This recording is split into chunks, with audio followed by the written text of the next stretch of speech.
Kong-based Swire Group celebrates 200 years in business in 2016. As a leading Hong Kong conglomerate, it's been a pathfinder in property, logistics, industry and travel, among other sectors across Asia. Swire Pacific Chairman John Slosser sees the group's history and interests fitting well with China's Belt and Road Initiative.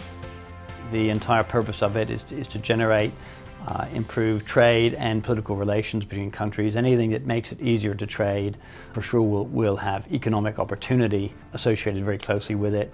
Between Hong Kong, between Asia and a lot of these countries, trade relations are slightly sparse, political relations, similarly tourism relations, all have opportunities for development. And we are talking about more than 4.4 billion people here, so getting that going has a lot of prospects to it.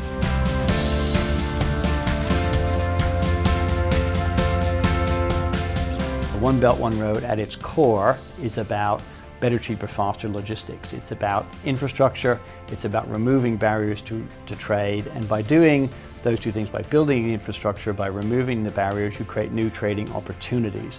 For sure, those trading opportunities bring people together, they bring countries together, they bring economic growth in both places. And it's a big, bold idea, but it's one that has a great economic pedigree, so I think it's a very smart approach.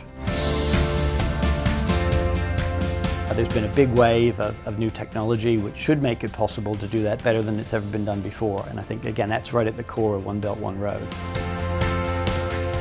We have a significant component of our portfolio that's in transport and logistics. We have the airlines. Cathay Pacific a few years ago was the largest air cargo airline in the world.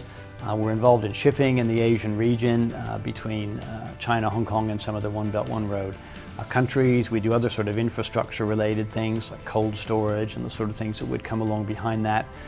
So we think there's ample opportunity for us.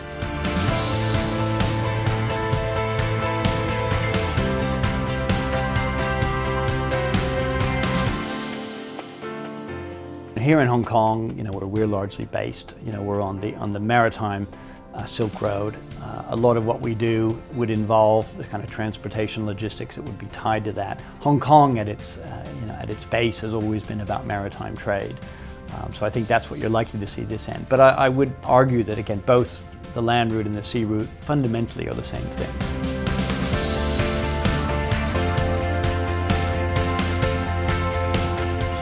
Well, I think Hong Kong brings a lot to the party on this one. For sure, doing infrastructure, building up new trade links is going to take some financing. Hong Kong is very good at capital raising. Hong Kong is very good at project analysis. Hong Kong is very good at infrastructure consulting, how to do something. We've spent a generation, I think, applying ourselves to helping China develop, and that IP that's been developed of doing that can be applied in other parts of the world as well. So Hong Kong brings a lot to it.